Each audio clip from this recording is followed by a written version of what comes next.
dafa am lu nit ñi xewal fan yi mu doon lu jullit yépp war a naqarlu wax jee tegginewul même bu dee ay foo ngeen ci jublu réew mi léegi foo tourné yaa ngi dégg ñu naan lay la lu astaghfirullah ci li ma ci jaaraat ngeen xam li may wax rekk laa ci jublu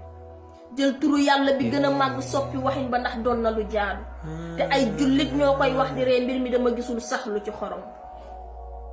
turu yàlla lañu nekk di foowe ki sàkk asamaan ak suuf jox ñu bakkan bu ñuy noyyee baat bii moo ñuy gindi saa yu ñu jaaxlee zikrul illaahi suñu mbégte foofu lañu koy yégee moo ñuy giifal saa yu ñu meree turu yàlla bii moo ñuy ramb bu ëllëgee Cheikh Saad bu nee na baatu laa ilaha illallah fa la góor yàlla yi di rawantee ki la ko dàqa wax ëpp ko lim koy tudd ci làmminam moo lay raw fii ak fële kon yéen a réere li ngeen nekk di caaxaane